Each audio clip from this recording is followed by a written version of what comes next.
तो question our में आज बात करेंगे आग पर सियासत की, क्योंकि उत्तराखंड के जंगल धधक रहे हैं। गढ़वाल से लेकर कुमाऊं तक जंगलों में आग लगी हुई है और इस आग पर जहां नुकसान हुआ है कई हेक्टेयर वन भूमि में और कई जो वन संपदा है वो जलकर राख हुई है, उसी बीच अब सियासत भी तेज हो गई है।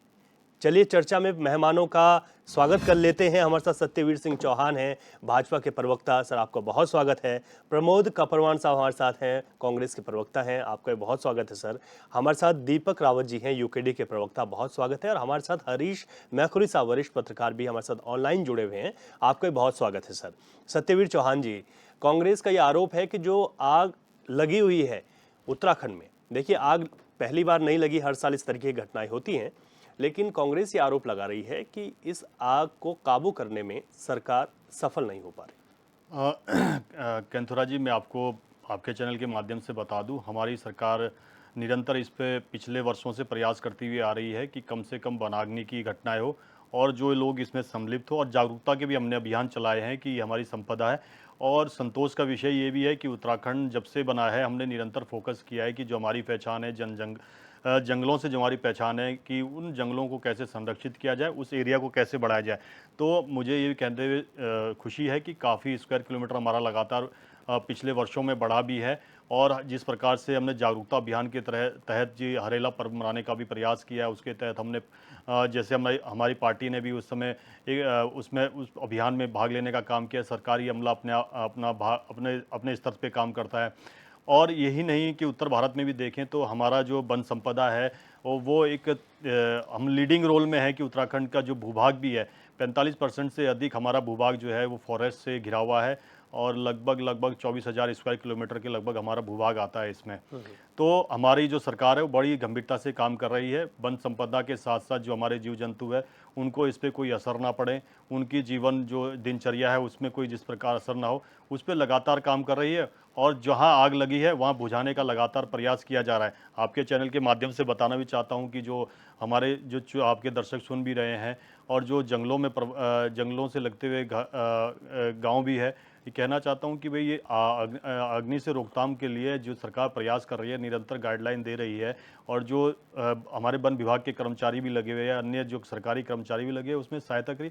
इनको जलाने से हमारा ही नुकसान है। सरकार उसमें लगातार काम कर रही है कि इसको कैसे रोका जाए और कैसे जो हमारे जो जल स्रोत है उनको भी कैसे दोबारा से रिचार्ज किया जाए। आदरणीय प्रधानमंत्री मोदी जी लगातार अपने मन की बात में भी और लगातार जो जैसे अमृत सरोवर बनाए गए, उससे भी जो हमारे जंगली जानवरों को है, दूसरे जो हमारे रिसोर्स जो सूख चुके थे उनको कैसे दोबारा से रिचार्ज करना, उसमें बहुत बड़ी सहायता मिल रही है। और यही नहीं, उत्तराखंड की अगर पहचान है तो हमारे जल जंगल और जमीन से है। उसके लिए निरंतर हमारी सरकार आगे आके काम कर रही है। आपका ये कहना है कि आपकी सरकार गंभीर है और जो कांग्रेस का आरोप है वो निराधार है। प्रमोद कपरवान शास्त्री जी, आप लोग कह रहे हैं कि सरकार की तैयारी नहीं है, इस वजह से जंगल धधक रहे हैं।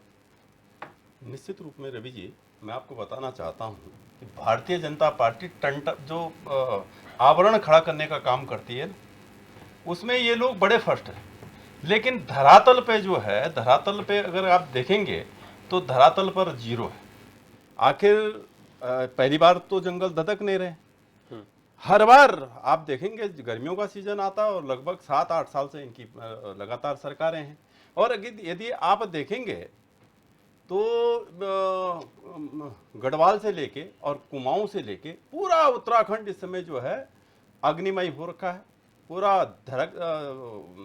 पूरी जो है आग आप देख भी रहे होंगे टेम्परेचर कितना बढ़ गया आग से। और खाली मॉनिटरिंग करने से काम चलेगा नहीं। जंगल की आग को बुझाने के लिए आपके पास ठोस प्रयास, आपको पता है मई का महीना आएगा तो आपके पास पूछे ना, सरकार से ये पूछा जाए कि आखिर आपने अभी कितनी जगह आग को बुझाया, या इसके जो आग जो हर साल ही लगती है, आपके पास ऐसे प्रोग्राम क्या हैं कि जिससे कि जो है ये आग पे नियंत्रण पाया जाए। भाषणों में मन की बात से कुछ होगा नहीं। उत्तराखंड 65% भूभाग जो है हमारा वन का है और मैं समझता हूं कि वन से हमारी जो रोजी रोटी है और वन पर्यावरण देने का काम उत्तराखंड करता है। और इसको इस तरह से इसको आग को हल्के में लेना, ये कहीं ना कहीं भारतीय जनता पार्टी की सरकार की निराशा व्यक्त करता है। कमी भारतीय जनता कमी पार्टी कहाँ की पर लगती कमी। है आपको? कमी ये कहाँ? देखिए, आप ये बताइए कि अगर आप देखें तो जंगलात के पास में न तो कर्मचारी है, सरकार सिर्फ और सिर्फ मंत्री और विधायक तो पूर्ण रूप से चाहते हैं, लेकिन कर्मचारी उनको जो है आउटसोर्स का चाहिए। आज आप जंगलात में देखें, आप जंगलात में जो काम करने वाले लोग हैं, प्रमुख वन संरक्षकों की तो बड़ी एक लाइन है, लेकिन जो फायरमैन है, जो जंगलों में काम करने वाला है, जो उसका बड़ा अभाव है। पलायन इस स्थिति पे है कि गांव खाली पड़े हुए हैं। मैं तो आपके चैनल के माध्यम से, बड़े दुख की बात है, मैं तो ये भी, जितने आपके दर्शक हैं, मैं उनसे ये कहना चाहता हूं कि हम सब लोगों को सरकार के भरोसे न रह करके, ये सरकार तो अति संवेदनहीन सरकार है, सब लोगों को हमें इस वन अग्नि को बुझाने का काम करना चाहिए। सब लोग जो भी सामाजिक स्तर पे जो काम कर रहे हों, जो ग्रामीण क्षेत्र में जो लोग थोड़ा बहुत जो बचे हुए, वो जो करते ही हैं निवास सर, कर रहे करते ही हैं गाँव में। लेकिन सरकार की अगर आप बात करेंगे तो सरकार पूर्ण रूप से फेल सरकार है। ये भाषणों की सरकार है। इस सरकार से आप किसी भी तरह से कोई आशा कर नहीं सकते। ठीक है, दीपक रावत जी। रवि जी, 2016 में आप ही ने अभी जो रिपोर्ट दिखाई, 2016 में इस प्रदेश ने ये जो वनाग्नि है उसका विकराल रूप देखा हुआ है। बिल्कुल। किसकी सरकार थी उस टाइम? किसकी सरकार थी उस टाइम? जी, क्या 2016 की आग से कुछ नहीं सीखा वर्तमान सरकार ने, जो आज यहाँ पर फिर वही दोबारा उन्हीं जुमलों की सरकार बने? क्यों विपक्ष बोलता है जुमलों की सरकार? इसीलिए कहता है 2016 की जो घटना घटी, इस प्रदेश ने देखा किस तरीके से विकराल रूप लिया था, और जिसमें 7 लोगों ने अपनी जान भी गंवाई।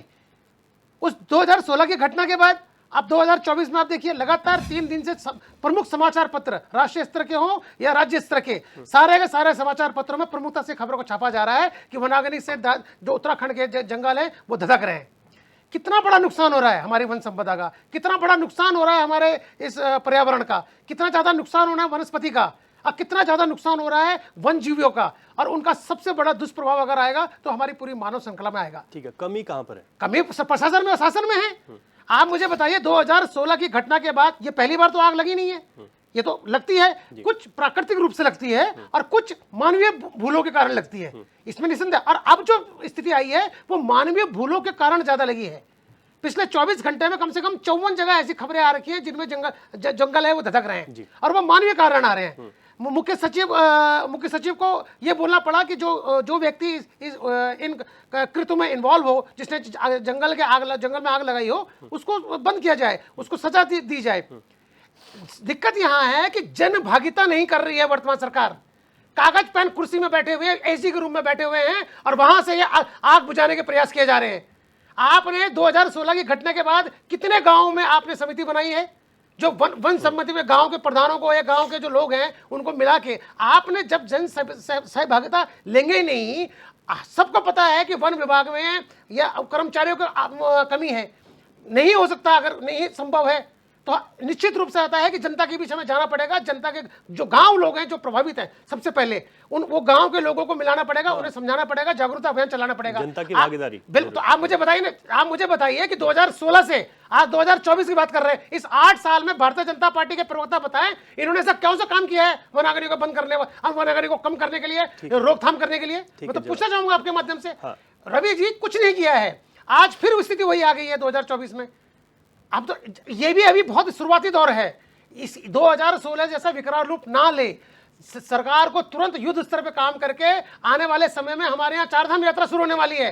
सरकार आग बुझाती रहेगी या 4 धाम यात्रा की जो सुविधाएं हैं उसका उस पर ध्यान देगी? देखिए ना, दोनों चीजें एक साथ चल रही हैं। तो सरकार के ऊपर हम तो चाहते हैं कि ये जिस समय विपक्ष आपको कटघरे में खड़ा नहीं करना चाहता है, लेकिन जिस तरीके से जो कार्यप्रणाली है सरकार की, उसमें विपक्ष को करना पड़ रहा है। आप देखिए ना, 4 धाम यात्रा भी होने वाली है, कुछ ही दिन शेष रह गए हैं, और वनाग्नि एक या 2 दिन में तो बंद होने वाली नहीं है। जिस तरीके से विकराल रूप ले रहा है, अगर प्राकृतिक रूप से ये बंद नहीं हुई, बारिश हो जाए तो बंद हो सकती है। तो आप जितनी हवा चलेगी उतना ही ये विकराल रूप लेगी। सबसे बड़ी दिक्कत ये भी है कि इस बार जो है बारिश भी कम हुई, बर्फबारी नहीं हुई, तो नमी भी नहीं है।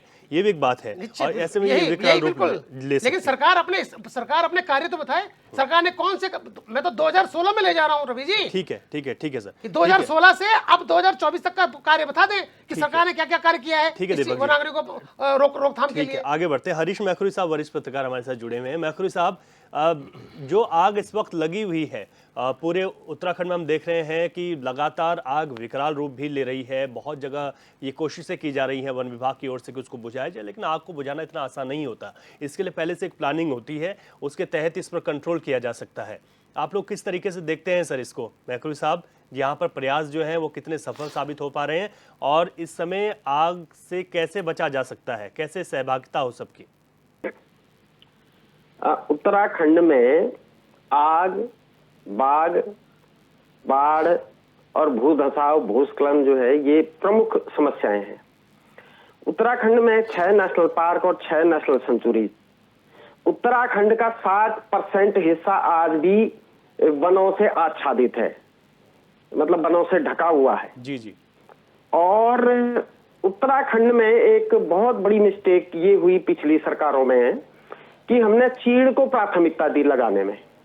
जो हमारे पंचवृक्ष थे, आम, बड़, पैया, पीपल, उनको हमने अछूत मान लिया। तो जो, और बांध एक हाइट के बाद ही होता है, ऊपर ऊपर, नीचे नीचे नहीं होता है। तो नीचे चीड़ को एक जमाने में वन विभाग ने चीड़ को बड़ा प्रमोट किया और यूकेलिप्टस को सड़क के किनारे लगा के मतलब बद्रीनाथ तक पहुंचा दिया। तो कहीं ना कहीं ये सारी इक्वेशन सिचुएशंस भी होती हैं। इस बार थोड़ा सा बारिश भी कम हुई, बर्फबारी भी कम हुई, मौसम शुष्क रहा। उसके अलावा जो है, जो सरकार एक जमाने में वन पेट्रोल रखती थी, तो उसके बाद हमारे होता क्या था कि वो वन पेट्रोल जो है उसको 30 रुपया महीना मिलता था 6 महीने के लिए। मतलब मार्च से शुरू होता था, फरवरी से, जनवरी फरवरी से और मई जून तक उसको 3 या 4 महीने कुछ मिलता था ऐसे। हमने बचपन में देखे हुए हैं, आग पेट्रोल बोलते थे उसको। जी जी जी। तो वो प्रथा भी अब खत्म हो गई। वो सबको जागरूक करता था, सबका अपना जंगल होता था। अब जंगल सरकारी हो गए हैं ज्यादातर, या वन पंचायत के हो गए हैं।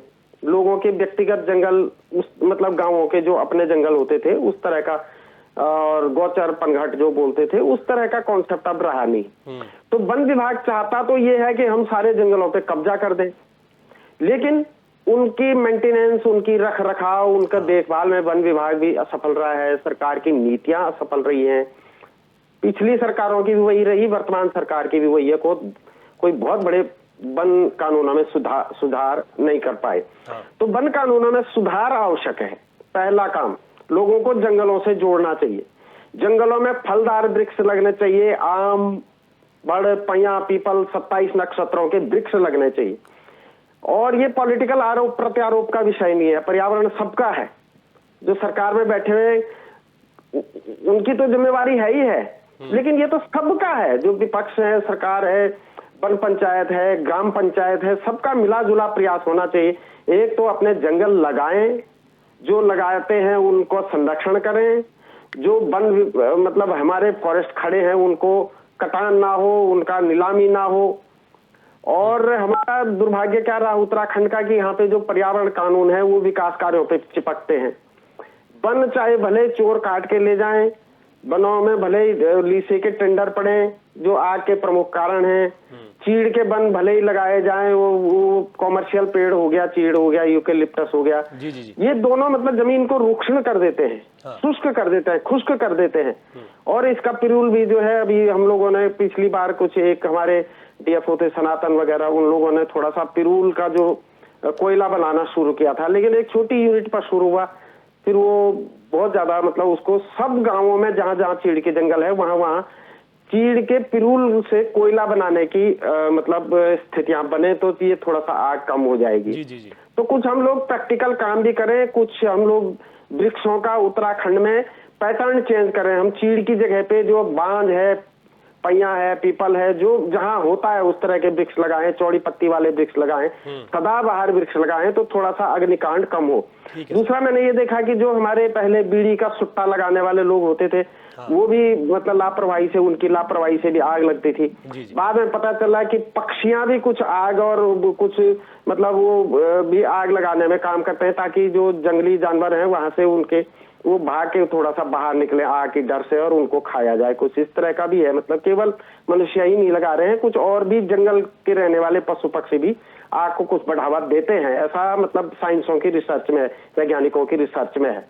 लेकिन हम ये चाहते हैं कि हमारे जंगल संरक्षित रहें, सुरक्षित रहें। उसके लिए हमें दो नीतियों में परिवर्तन, एक तो वन कानूनों में ऐसा परिवर्तन हो कि लोगों को जंगल अपने लगे, जल जंगल जमीन हमारी अपनी लगे, सरकारी ना हो जाए, सरकारीकरण ना हो जाए। जब तक जनता नहीं जुड़ेगी तो कौन सरकारी जंगलों की देखभाल करेगा। बिल्कुल ठीक है सर, तो ठीक है। वन कानूनों में परिवर्तन होना चाहिए। दूसरा जो है सघन वृक्ष और बहुत सारे पेड़, मतलब कुछ फलदार लगे, कुछ पुष्प पल्लवित पुष्पित फूल लगे, ठीक है सर। सदाबहार पेड़ लगे हाँ। तो ज्यादा बढ़िया लगेगा। और ठीक है। एक पीपल का पेड़ जो है वो मौसम का रेगुलेटर होता है। हाँ, हाँ। वो गर्मियों में ठंडी हवा देता है, जाड़ों में अपने पतझड़ कर देता है, तो उसके मतलब नीचे बैठ के आप धूप सेक सकते हैं बाकायदा, क्योंकि पतझड़ हो जाता है। ठीक है, अच्छा गर्मियों सुझाव में दिया उसके सर आपने। डंडे हिलते हैं, अच्छा ठंडा रहता है वातावरण। तो पीपल को बढ़ावा दें, नीम को बढ़ावा दें, तुलसी को बढ़ावा बिल्कुल, दें, यानी कि ओध के पेड़ों को ऊपर। ऐसे जो वृक्ष हैं उनको बढ़ावा दिया जा सके। और मुझे तो लगता है कि जो भी सरकार रहे उनको, अब आप जैसे जो लोग हैं, जो जानकार हैं, उनसे सलाह लेनी चाहिए और आप लोगों की सलाह को उसका अनुसरण भी करना चाहिए कि ऐसी चीज़ें करें। जो चीड़ है आज की परिप्रेक्ष्य में देखें तो चीड़ जहाँ पर भी बहुत ज़्यादा पनपा है वहाँ पर पिरूल की वजह से आग लगती है और उस आग को काबू पाना भी बहुत मुश्किल होता है। सत्यवीर सिंह आग चौहान ही जी, चीड़ के जंगलों में लगी है। जी जी जी, मैं कुछ समय आऊंगा आपके पास। सत्यवीर चौहान जी, यहाँ पर एक सवाल ये भी उठता है कि कहीं ये तो नहीं कि सरकार लोकसभा चुनाव में ही व्यस्त, या फिर यूं कहें कि मस्त रह गई और जो प्लानिंग करनी थी गर्मियों से पहले वो नहीं हो पाई। केंथुरा जी, आपको बता दूं, मुख्यमंत्री जी ने इस पे एडवाइजरी भी जारी करी है और हमारी सरकार ने इस पे मॉनिटरिंग भी कर रही है और इस पे हेल्पलाइन नंबर भी जारी किया है। और मैं आपको जो चीड़ का विषय बार बार आ रहा है, तो चीड़ आज का तो लगा हुआ नहीं है, और जो खासकर कि जो पहाड़ों में जो चीड़ लगा भी, ये आज के दशक का नहीं है। ये मुझे ऐसा लगता है जो इसका पुराना रिकॉर्ड भी है, ये 50-60 के दशक में लगा हुआ चीड़ है। और उसका कारण भी था, उसका वैज्ञानिक कारण भी था। जो इससे हवा उत्पन्न होती है, जब भारत में टीबी बहुत बड़े स्तर पर बढ़ी थी, तब एक वैज्ञानिक एक रिसर्च हुई थी उसके आधार पर कि जी इसकी जो हवा है वो टीबी की बीमारी को फैलने नहीं देती है या उसको रोकने में बड़ी सहायक होती है। जी जी। तो उस समय ये जो जितने भी ये चीड़ के जंगल पैदा किए गए थे, मुख्यतः उस समय इसी वजह से लगाए गए थे। उस समय ये नहीं देखा गया था कि वे फॉरेस्ट का काम करेगी या इससे पानी का जो लेवल है वो कम होगा या अन्य चीज़ें अन्य जो वन संपदा है जो इसके नीचे पनप नहीं पाती। एक मुख्य कारण भी इसका ये है कि इसके नीचे कुछ दूसरी चीज़ हो नहीं पाती है। तो ये उस समय की लगाई हुई है, मगर अब नॉर्म्स ऐसे बने हुए हैं फॉरेस्ट के कि आपने किसी भी पेड़ को गिराने के लिए उसके ऐसे इतने बड़े बड़े नॉर्म्स है कि आप एक पेड़ गिराते हो तो उसके लिए कितनी लंबी चौड़ी प्रक्रिया है, उस प्रक्रिया से गुजरना पड़ता है। तो चीड़ का मुख्यतः ये कारण रहा है कि भाई चीड़ को इतने बड़े स्तर पर क्यों लगाया गया। हाँ। एक विषय आया है कि भाई गांव खाली होते, यहाँ पे ये बोला कि गांव खाली होते जा रहे हैं, तो मैक्सिमम आग तो आप देख रहे हो कि गाँव जो पहाड़ी में जो क्षेत्र है, पहाड़ी क्षेत्रों में ही लगी हुई है। आपके चाहे लैंसडाउन हो, चाहे आपका इधर केदारनाथ वाला एरिया हो या इधर जो उत्तरकाशी वगैरह और ये रामनगर वाला जो एरिया है, काफी जगह इधर इधर कोई आग लगी है। तो मैक्सिमम एरिया तो हमारे गांव वाले हैं। अगर वहाँ कोई रहता ही नहीं तो आग लगाने वाला कहाँ से होगा। और विषय गांव का भी है कि गांव खाली हो रहे हैं। हमने तो जो 1962 के समय जो उत्तरकाशी डिस्ट्रिक्ट में जो हमारी इनर लाइन है जो चाइना बॉर्डर से लगती हुई है, वहाँ 2 गाँव को खाली कराया गया था, चाहे वो नेलांग था चाहे जुदांग गांव था। उन 2 गांवों को दोबारा से विस्थापित करने के लिए हम प्रयास कर रहे हैं कि क्योंकि वो वहाँ पर बसे कि वो हमारे सूचना का तंत्र भी बनते हैं। जो बॉर्डर एरियाज गांव है कहीं ना कहीं वो सेना का सहायता करती है। जैसे आपने देखा होगी जब कारगिल का युद्ध होता है तो हमें फर्स्ट इन्फॉर्मेशन हमारी कहाँ से आई थी, जो वहाँ के बकरवाल थे या गुज्जर थे, उन्होंने कहा था कि कुछ यहाँ पे इन्फिल्ट्रेशन हो रहा है, तो वहीं से हमें सूचना मिली। तो सरकार की ये पॉलिसी है कि वो दोनों जो गाँव हैं उन गाँवों को भी दोबारा से वहाँ पर विस्थापित किया जाए और लगातार प्रयास जारी है। हम जो विकास भी कर रहे हैं, जो उत्तराखंड में विरासत के साथ जो विकास को आगे बढ़ा रहे हैं, हमारी दृष्टि यही है कि जो हमारे गाँव हैं वो गाँव खाली ना हो। उन गांवों में जो जितना भी सदुपयोग हो सकता है उन लगातार काम कर रही है। हमारी प्रत्येक योजनाओं को गांवों को केंद्रित करके बनाया जा रहा है। चाहे राज्य की योजना हो चाहे केंद्र की योजना हो। और लगातार केंद्र ये मॉनिटर भी कर रहा है कि किस गांव की कितनी आवश्यकता है। अभी हमारे 51 गांव ऐसे हैं जो कि जो ये हमारा पार्लियामेंट सेशन था, इससे पहले जो पार्लियामेंट सेशन हुआ था दिसंबर में, उसमें वाइब्रेंट विलेज पूरे भारत के लिए लाई गई। उसमें से हमारे उत्तराखंड के 51 गांवों को आइडेंटिफाई किया गया और उसमें से हमको पहली वित्तीय सहायता भी मिल चुकी है, 25 करोड़ के लगभग हमको मिल भी चुका है। वहाँ ये इसलिए किया जा रहा है कि वहाँ की जो व्यवस्थाएं हैं कि भाई वहाँ पे रोडों की क्या व्यवस्था है, वहाँ पे इंफ्रास्ट्रक्चर जैसे स्कूल का इंफ्रास्ट्रक्चर क्या है, वहाँ की दूरसंचार व्यवस्थाएं क्या है, अस्पताल की व्यवस्थाएं क्या है, जो एक आम नागरिक की आवश्यकता है, उन आवश्यकताओं को देख के वहाँ पे काम हो रहा है। और जो 2016 की अभी यूकेडी के प्रवक्ता ने भी बात कही है, 2016 में हमारी सरकार तो थी नहीं, उस समय तो कांग्रेस की सरकार थी 2016 में। जो यही तो मतलब था उनका कहने। नहीं ये मैं दूसरी बात कहूँ, उसके बाद हमने लगातार प्रयास किया। मैंने आपको कहा कि हरेला पर्व को अधिक से अधिक लोगों में जन जागरूकता फैले, उसके लिए सरकार भी काम कर रही है। हम पार्टी स्तर पे भी हमारा कार्यकर्ता काम कर रहे हैं कि अधिक से अधिक वनों के प्रति हम कितना सचेत हो सकते हैं, प्रकृति के प्रति हम कितने सचेत हो सकते हैं। उत्तराखंड की अगर पहचान भी है तो हमारे जंगलों से है कि यहाँ पर जिस प्रकार का फॉरेस्ट एरिया, और ये मैं शुरू में ही कहा कि हमारा जो फॉरेस्ट एरिया है, हमारा फॉरेस्ट एरिया लगातार बढ़ता जा रहा है। इस समय 24,000 स्क्वायर किलोमीटर के लगभग बढ़ गए हैं। कांग्रेस के प्रवक्ता ने एक बात ये भी कही कि स्टाफ की कमी है वन विभाग में। जो ऊपर लेवल के लोग हैं वो तो आग नहीं बुझाएंगे ना, आग तो बुझाएगा फॉरेस्ट गार्ड, आग बुझाएगा, जो फायरमैन है वो आग बुझाने जाएंगे, जो फायर वॉचर है उनकी व्यवस्था होनी चाहिए थी। तो वहां पर जो तैयारियां हैं उसको लेकर तो आरोप लगा रही है ना कांग्रेस। आपने बिल्कुल, मैं आपको बताना चाहता हूं कि जब हमारी दूसरी सरकार बनी, आदरणीय पुष्कर सिंह धामी जी मुख्यमंत्री बने, उसके बाद जिस फॉरेस्ट विभाग में हमने वैकेंसी निकाली, वो आज मुझे लगता है कि 1 वर्ष से अधिक उनको होने वाला है। तो हम लगातार प्रयास कर रहे हैं कि जो जितने भी खाली पोस्टें हैं और जो आवश्यकताएं हैं, उन आवश्यकताओं के अनुसार ये फॉरेस्ट विभाग की स्थिति नहीं है, अन्य विभागों में भी चल रहा है। अभी तक हमने 6,000 से अधिक की भर्तियां कर चुके हैं। केवल 2023 का मैं आंकड़ा बता रहा हूँ और 2024 में गतिमान है। और निसंदेह हमारी जो सरकार है इस समय बिल्कुल जो अभी की स्थिति है उसको पूरी तरीके से अपने स्थिति में कंट्रोल करने की स्थिति में उसने हेल्पलाइन नंबर जारी करे। जो आवश्यकताएं हैं उन आवश्यकताओं पे लगातार सरकार काम कर रही है। हम हर तरीके से मॉनिटरिंग कर रहे हैं कि हमारी वन संपदा में चाहे वो हमारे जानवर हो चाहे पक्षी हो, उनको कैसे सुरक्षित रखा जाए। मैंने आपको कहा भी, उत्तराखंड में जितने अमृत सरोवर रिकॉर्ड स्थिति में अमृत सरोवर बने हैं और सभी अमृत सरोवर में आज की डेट में पानी है, जिससे कि हमारे जितने भी जंगली जानवर है उनको उसको पानी की आवश्यकता है वो पूर्ण हो सके। हम मानवीय जीवन के साथ साथ जो हमसे जुड़ी हुई चीजें हैं उसके प्रति हम बहुत सचेत हैं और लगातार काम कर रहे हैं। इस दिशा में जो अभी हमने जो आपको एक और बात करा दूं, भारत में जिस प्रकार से चीता भी विलुप्त हो गए थे, हमने उसको अन्य देशों से उसको हमने एक्सपोर्ट भी किया। और सुखद ये है कि भाई शुरुआत में एक आंकड़ा भी आया था कि भाई ये बहुत ज़्यादा डेथ रेशियो हो रहा है, अब वो डेथ रेशियो भी खत्म हो गया है और नए उनकी ब्रीड भी आगे बढ़ रही है। तो हम हर उस स्तर पे काम कर रहे हैं जो भारत को अन्य राष्ट्रों के साथ आगे बढ़ा सके। ठीक है, प्रमोद शास्त्री जी, आपने सुन लिया भाजपा के प्रवक्ता का साफ तौर पर कहना कि चाहे वृक्षारोपण हो, अमृत सरोवर बनाने की बात हो, जानवरों के लिए किस तरीके से सुरक्षा मिलेगी उस पर सरकार ने काम किया, तो आग भी बुझा देंगे, थोड़ा सा वक्त लगेगा। अब जहाँ पर स्टाफ की कमी की बात आई, वहाँ पर उन्होंने कहा कि मुख्यमंत्री धामी जब से आए और पिछले 1 साल का आंकड़ा दिया उन्होंने 6,000 से अधिक जो नीचे का जो स्टाफ है फॉरेस्ट का उसमें भर्तियाँ की गई हैं।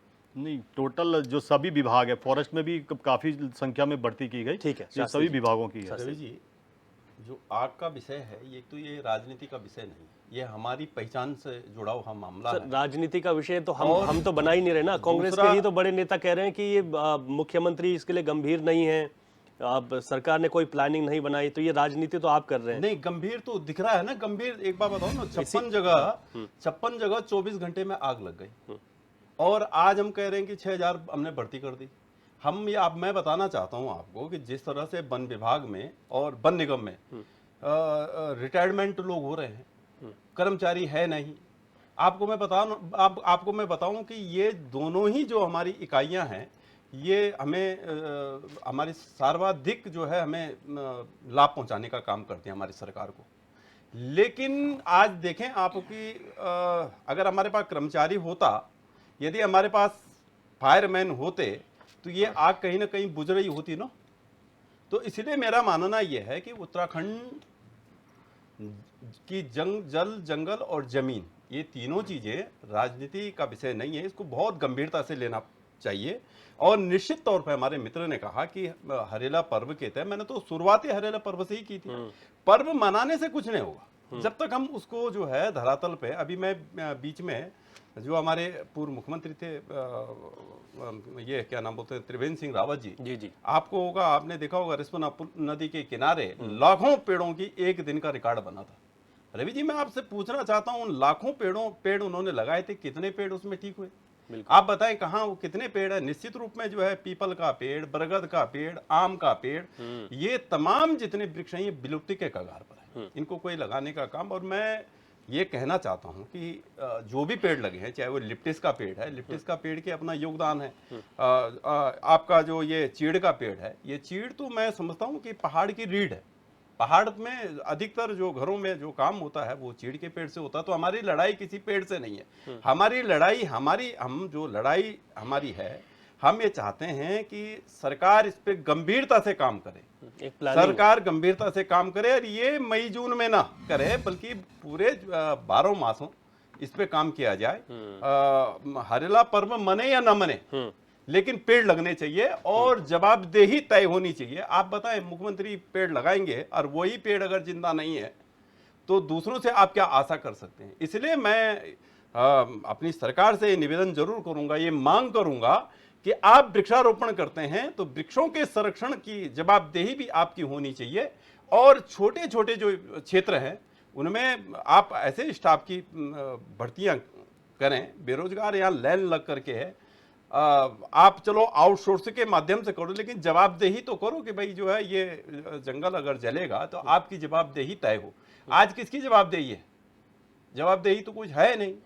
तो इसलिए यह है कि अपना जो है मुख्यमंत्री जी हों चाहे हमारे जो है वन मंत्री जी हों, वो एसी के रूमों में, हमारे मित्र दीपक रावत जी ने कहा बिल्कुल सही, जो सच कहा कि एसी के रूमों में बैठ करके हम आग बुझा नहीं सकते सर। जब तक हम गांव ग्रामीण, अब मुख्यमंत्री तो प्लानिंग ही बनाएंगे ना, मुख्यमंत्री तो आग नहीं बुझाएंगे। रवि जी, अब ठीक है, वो कभी हरक सिंह रावत को हम देखते थे कहीं से आते थे तो आग बुझाते हुए दिखाई दे, जब वन मंत्री बिल्कुल थे। ठीक आपने कहा, अब उनके साथ है नहीं, ये सच है, वो आपके साथ है। जी जी जी जी बिल्कुल सच है, जा सकते हैं अभी भी। ये बिल्कुल सच है कि मुख्यमंत्री जी आग नहीं बुझाएंगे, हाँ। लेकिन आखिर आग कौन बुझाएगा?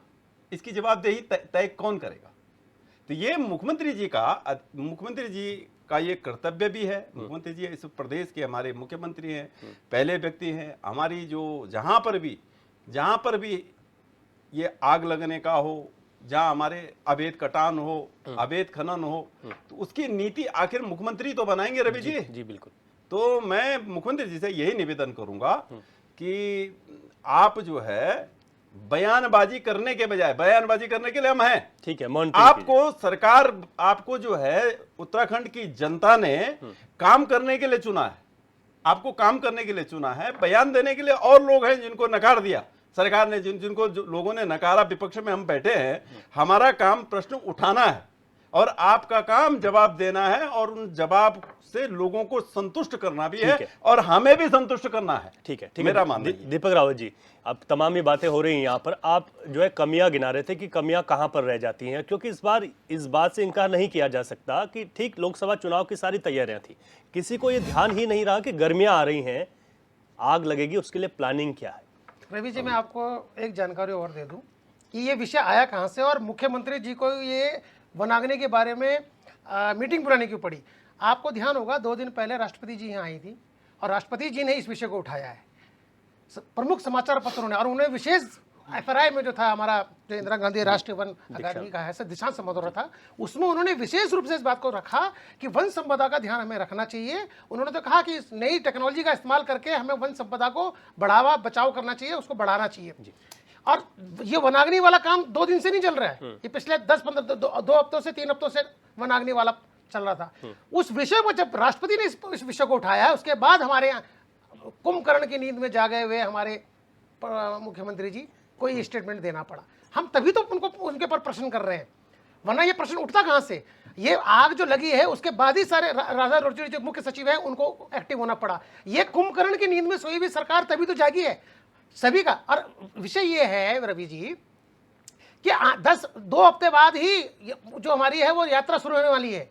जो जिस यात्रा में लाखों श्रद्धालुओं ने अपना जो है रजिस्ट्रेशन करवा रखा है, और सरकार ने वहां पर भी प्रतिबंध लगा दिया है कि एक निश्चित वैल्यू लगा ली है। लेकिन हमारा मानना है कि दोनों तरफ देखिए, ये जो वनाग्नि जो जंगल है, ये संपदा राष्ट्र की है, ये राज्य की संपदा है, निश्चित रूप से ये राजनीति का विषय नहीं है। और जो दूसरी जो हमारी यात्रा आ रही है, उसमें चारधाम यात्रा, वो हमारा धार्मिक वो है, वो हमारे संस्कृति को बढ़ावा देने के लिए और अनंत काल से चली आ रही है, उसमें भी हमें ध्यान देना है। लेकिन समस्या यह है कि दोनों एक ही समय में दोनों चीजों को आना है। और सरकार, आप समाचार पत्रों में पढ़ लीजिए क्या व्यवस्था है चारधाम यात्रा की, वो आपके सामने कहीं छुपा नहीं है। आपकी जानकारी में होगा कि सरकार के हाथ पांव फूले हुए हैं, आप जाके उनको स्टेटमेंट लेना पड़ेगा। 58,000 से ज्यादा कोई रजिस्ट्रेशन नहीं होगा, क्योंकि उन्हें पता ज्यादा लोग आ जाएंगे तो व्यवस्था की पोल खुल जाएगी। पर मैं इस तरफ ध्यान नहीं देना चाह रहा। ये जो वनाग्नि की तरफ जो बात आ रही है, अभी भी इन्होंने जवाब नहीं दिया। 2016 में सरकार किसकी थी, इसका जवाब तो उन्होंने दे दिया, लेकिन वर्तमान सरकार ने 2016 की जो अग्नि लगी उससे कोई सीख ली है क्या? जन भागीदारी के लिए, जन सहभागिता के लिए कोई नियम बनाए, कोई पॉलिसी लेके आए हैं? इस तरह पे इस विषय में इन्होंने एक भी बात नहीं करी है। और जब तक जन सहभागिता और जन समर्थन अगर गांव का नहीं मिलेगा, गांव के लोगों का नहीं मिलेगा, इस आग पे काबू पाना मुश्किल है रवि जी, ये संभव ही नहीं है। सत्यवीर चौहान जी, क्योंकि सवाल ये है कि 2016 का जिक्र इसलिए होता है उत्तराखंड में क्योंकि उस वक्त हेलीकॉप्टरों की मदद से आग बुझानी पड़ी थी, बहुत भीषण आग, कई लोगों की मौत भी हो गई थी। और तब से अब तक देखें तो ये आंकड़ा जो है उस वक्त जो है सबसे ज़्यादा है अभी तक उत्तराखंड के उसमें देखें। अब बात आती है पॉलिसी की कि उससे जो सबक लिए सरकार ने, वो सबक क्या है और कैसे अब उसको जो है आप लोग इस समय जो आग लग रही है, और मौसम विभाग भी ये कह रहा है कि इस बार गर्मियाँ बहुत ज़्यादा हैं। रवि जी, यूकेडी के प्रवक्ता ने कहा कि राष्ट्रपति जी ने कहा है तो हमारी सरकार सचेत हुई है।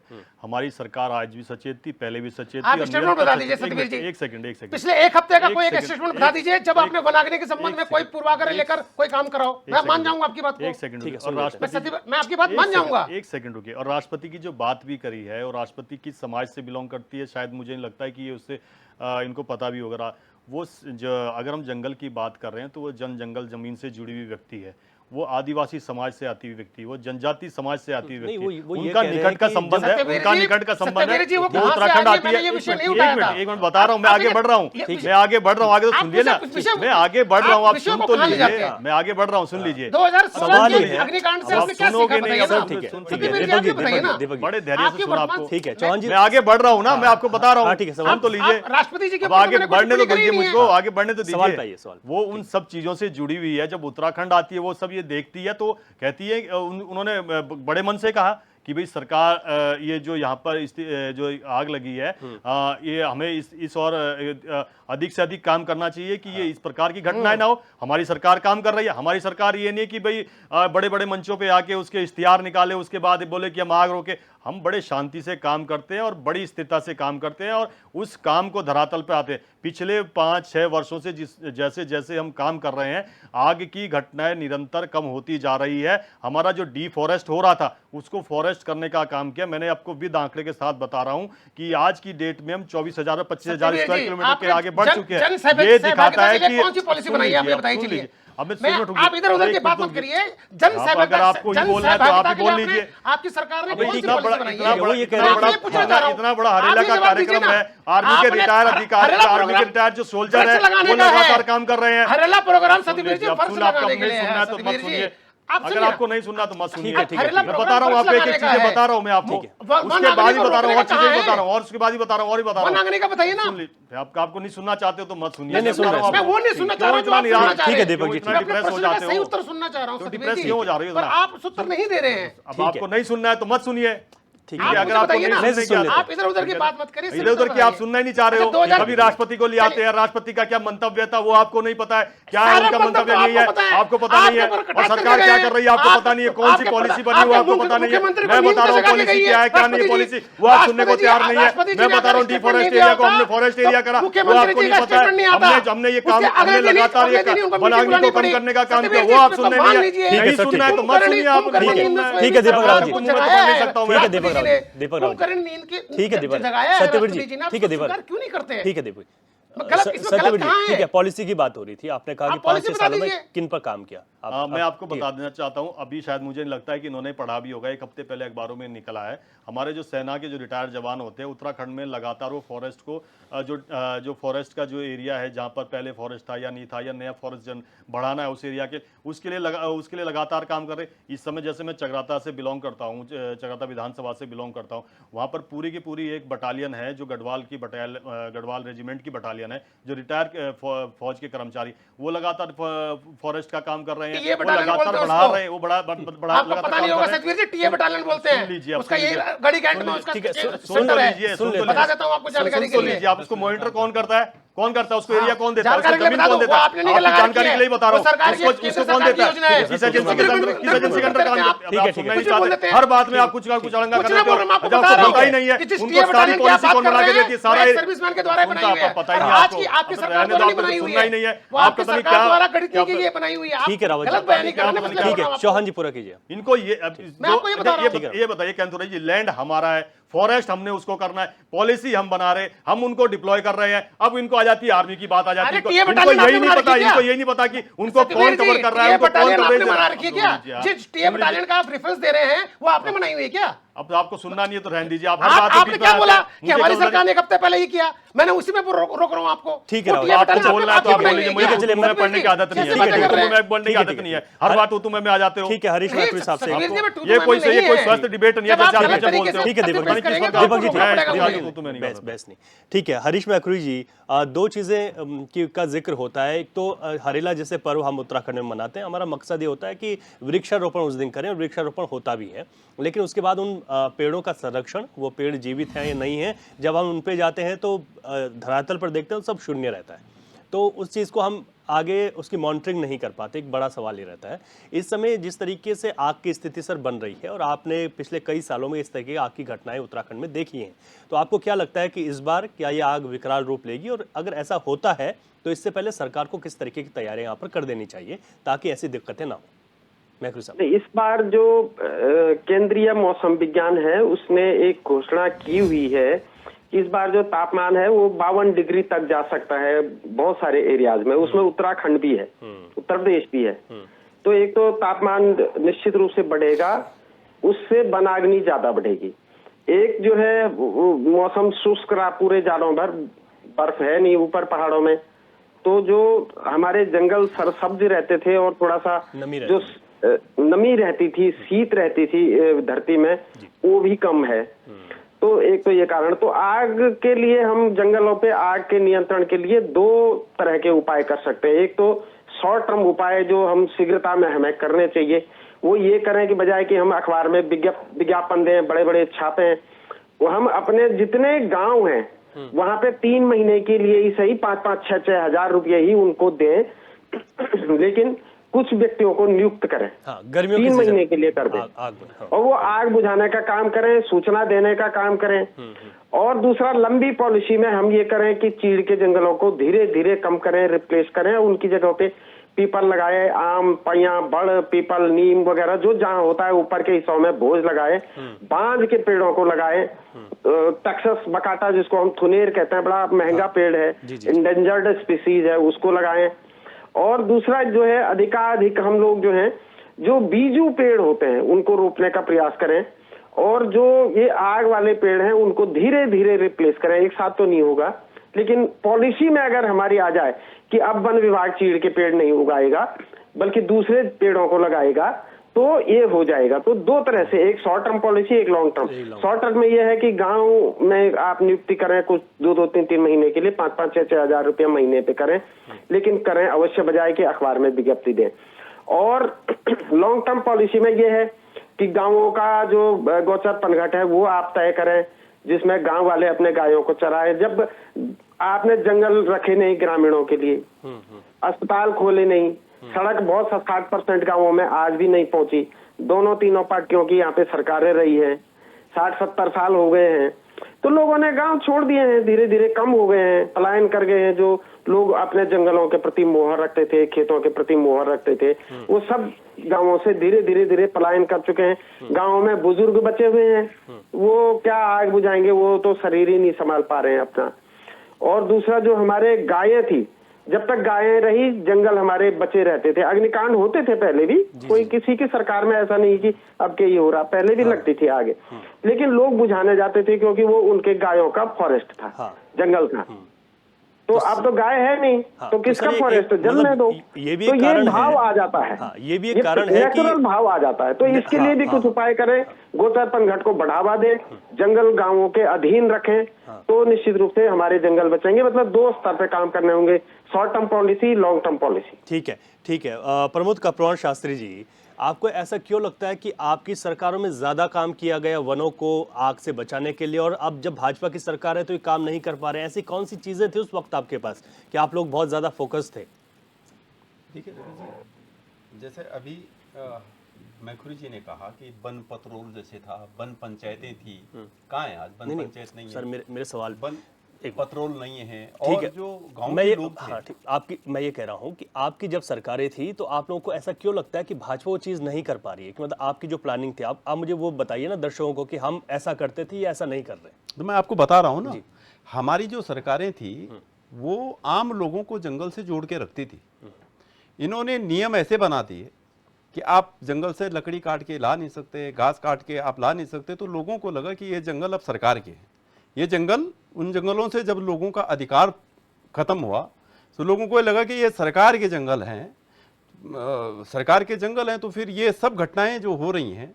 और पहले ऐसा नहीं है कि आग 50-51 साल की उम्र मेरी भी है, देखते थे पहाड़ पर्वतीय क्षेत्र के हम लोग हैं, बहुत आग लगती थी, लेकिन हम सब लोग, मैंने आपसे पहले भी कहा ना कि हम सब लोग मिल करके उस आग को बुझाने का काम करते। देखो सरकार जो है, सरकार पे हम आरोप नहीं लगा रहे हैं इस बात के लिए, लेकिन इस बात के लिए हम सरकार को जरूर कह रहे हैं कि जब आपने आम जन की जो सहभागिता है वनों से अगर दूर की है, तो आप अपनी सहभागिता उसमें बढ़ाइए।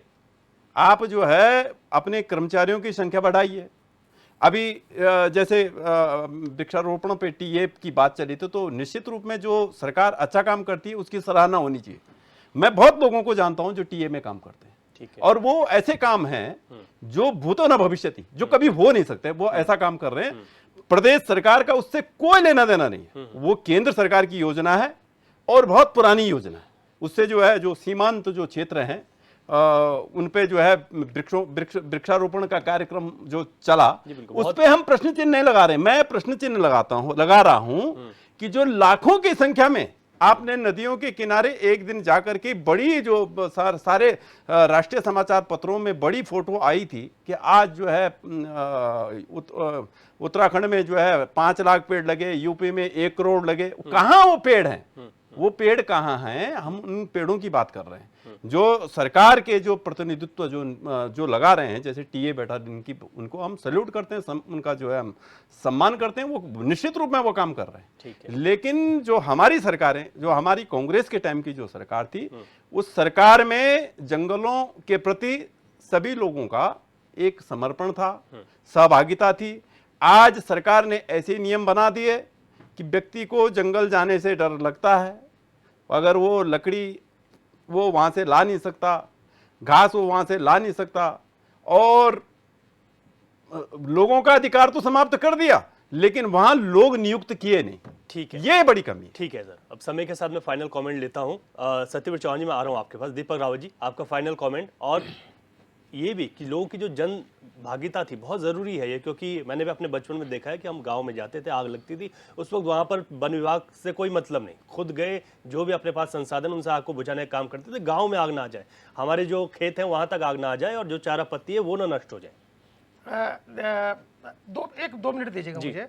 देखिए, हम क्या कह रहे हैं कि उन 2 कानून जो है इस प्रदेश के लिए सबसे ज़्यादा खतरनाक बने हुए हैं, और उससे जो यहाँ का जनमानस है उसका जो लगाव है जंगल के प्रति वो कम हुआ है। 1980 का जो वन संपदा कानून है, संरक्षण और वन संपदा कानून, और एक जो पर्यावरण का कानून है, दो कानून उनके ऐसे हैं जो सबसे ज़्यादा बाधक बने हुए हैं इस वजह से। आप मुझे बताइए, चिपको आंदोलन कब स्टार्ट हुआ था? चिपको आंदोलन के लिए 1973 का है, चंडी प्रसाद भट्ट जी द्वारा और सुंदरलाल भगवान द्वारा। क्या तब 1900 ये वन संपदा वाला कानून कब आया? 1980 में। यहाँ का जो जनमानस था वो अपने हुकूकधारियों के लिए पहले से ही सचेत है। लड़ रहा था। लेकिन जिस समय की आप बता रहे हो, आप बिल्कुल सही बता रहे हैं। 1980 के कानून के बाद धीरे धीरे जो गांव के लोग हैं उनका लगाव है जंगल के प्रति कम होता गया। जब आपने उनको लकड़ी चुगने के लिए मना कर दिया, घास काटने के लिए मना कर दिया, तो उनका जो लगाव वो धीरे धीरे कम होता गया। और उसी का जो परिणाम है वो धीरे धीरे लगाव कम होने का कारण है कि आज स्थिति आ गई है कि गांव अगर कोई जंगल जल भी रहा है तो सरकारी जंगल मान के वो कहते हैं सरकार की जिम्मेदारी है, ये वन विभाग की जिम्मेदारी है। सबसे पहले हमें इन चीजों से बाहर आना पड़ेगा। वन संपदा कानून का वन कानून जो है उसमें थोड़ा सा परिवर्तन करने पड़ेंगे और पर्यावरण में परिवर्तन करने पड़ेंगे। हाँ, और जन सहभागिता वाले प्रोग्राम बनाने पड़ेंगे, तो निश्चित रूप से ये आग जो है बंद होगी और विकराल रूप धारण नहीं। ठीक है चौहान जी, लास्ट फाइनल कमेंट आपका। जन लोगों का तो बहुत जरूरी है ना, जब तक गांव नहीं जुड़ेगा, वो लोग कनेक्ट नहीं होंगे जंगल से, कैसे हर रवि जगह तो वन जी विभाग कैसे पहुंचने झूठ पसोरा जाता है वो सभी इन दोनों की बातों से स्पष्ट हो गया है। अगर मैं पहाड़ का निवासी ना होता, मैं पठार का निवासी होता, तो मैं एक बारे को इनके झांसे में फंस भी जाता। मैं पहाड़ का निवासी हूँ, हमारा तो कोई भी जंगल ऑक्यूपाई नहीं किया गया, ना हमारे कोई घास की जो मांगे, हमारे मांगे बोलते हैं उसको पहाड़ बोलते हैं। अब देखो मैं आपके बीच में ना पहले बोला ना बीच दोबारा बोला ना, हर बार आप बीच में बोलते हो। मुझे नहीं लगता है कि इस प्रकार से स्वस्थ डिबेट हो सकती है। केवल आप अपना वक्तव्य रखने नहीं आए, मैं भी अपना वक्तव्य यहाँ रखने आया हूँ। हाँ, तो मैं बताना चाहता हूँ, मैं भी पहाड़ का आदमी हूँ। किस प्रकार से इन्होंने झूठ पसोरा है वो यहाँ पे स्पष्ट रूप से, ना हमारे जंगल लिए गए, ना जहाँ पर हमारे चारा घास के लिए चारा घास की जो पहाड़ होते हैं ना वो लिए गए, किसी प्रकार से नहीं लिए। खास करके सरकारें खुद कहती है कि आप यहाँ पे जंगलों को अगर और बढ़ावा कर सकते हैं आप करिए, उस पे आप अगर और घास का उत्पादन कर सकते हैं करिए।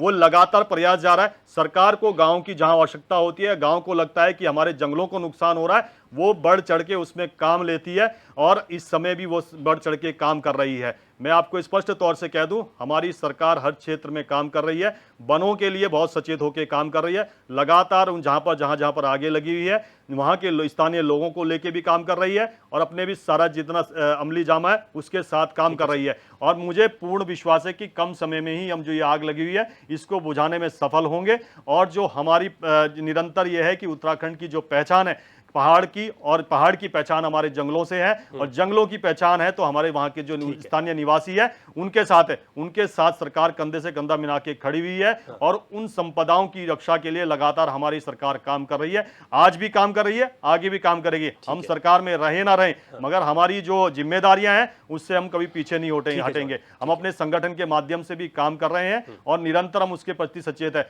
आदरणीय प्रधानमंत्री मोदी जी ने लगातार, चाहे अंतर्राष्ट्रीय मंचों की बात हो, चाहे या किसी राज्य में या भारत के किसी मंच पे, वो हमेशा प्रकृति के प्रति किस प्रकार से हमारा सबका कर्तव्य है उसके लिए हमेशा वो सचेत करते रहते हैं। उसमें से मैंने कहा भी अमृत सरोवर से, जिससे उत्तराखंड में बहुत लाभ हुआ है कि वो जो सरोवर सूख चुके थे और नए सरोवरों का जिस प्रकार से निर्माण किया गया। और खास करके कुमाऊं में एक व्यक्ति का उन्होंने नाम भी अपने उसमें लिया था कि उन्होंने जिस प्रकार से एक चेन बनाई है उसके लिए, वो पूरी की पूरी पहाड़ी आज की डेट में सिंचित हो चुकी है। हम लगातार काम कर रहे हैं और काम करने के लिए ही हम सरकार में, हमें यहाँ की जनता ने 2022 में आशीर्वाद दिया है। ठीक है सर। हरीश मैकुरी साहब, लास्ट फाइनल कमेंट आपका चाहता हूँ एक सलाह के तौर पर सरकार के लिए। जी, असल में ये था, पहले जो है वन पंचायत सरपंचों की बैठक होती थी जनवरी लास्ट में या फरवरी के शुरुआत में। जी सर, वो शुरू की जाए और मतलब ब्लॉक लेवल पे सभी वन पंचायत सरपंचों की बैठक हो, उसमें उनके सुझाव भी रखे जाएं गांव वालों के ना। हाँ। क्योंकि गांव के आसपास ही जंगल ज्यादा हैं, तो उनको बचाने के लिए एक तो ये सुझाव हो सकता है। दूसरा ये है कि दो मैंने कहा नहीं कि एक तो दीर्घगामी बनाए, एक शॉर्ट टर्म पॉलिसी जरूर रखें और जो सदाबहार पेड़ हैं उनको लगाएं, चीड़ के जंगलों को धीरे धीरे रिप्लेस करें। उसके अलावा वन कानूनों में सुधार करें। पुराने वन कानून किसी काम के नहीं है, विकास में बाधक हैं, लोगों को जोड़ने में असफल रहे हैं। नए वन कानून बनाए जाएं। बहुत सारे कानूनों में परिवर्तन की आज आवश्यकता है, परिस्थितियां बदल गई है, उस हिसाब से ये पुराने कानून हम ढो रहे हैं। ठीक है तो सर। उनको वन संबंधी कानूनों को और जंगली जानवरों से लोगों की रक्षा के उपाय किए जाएं। ठीक है। वन्य मतलब जो बाघ है वो बार बार जो है हमारे बहुत सारे लोगों को खा चुका है, रोज अखबार की खबर रहती है, उससे भी सुरक्षा के उपाय। ठीक है सर, ठीक है मैकुरी साहब, समय इजाजत नहीं दे रहा आगे बढ़ने की। और तमाम मेहमान सत्यवीर चौहान जी, प्रमोद कपड़वाण शास्त्री जी, दीपक रावत जी, हरीश मैकुरी साहब, आप सबका बहुत बहुत शुक्रिया। आप इस चर्चा में जुड़े, आपने अपनी अपनी बात रखी। कुल मिलाकर लबोलहाब यही है कि वनों को आग से अगर बचाना है तो विभाग और सरकार तो अपना काम करेगी ही, क्योंकि उनकी जिम्मेदारी है, लेकिन जब तक आम लोगों की सहभागिता नहीं होगी तो इस चुनौती से पार नहीं पाया जा सकता। फिलहाल इतना ही और मुझे इजाजत दीजिए। H9 24/7 आप देखते रहिए। नमस्कार।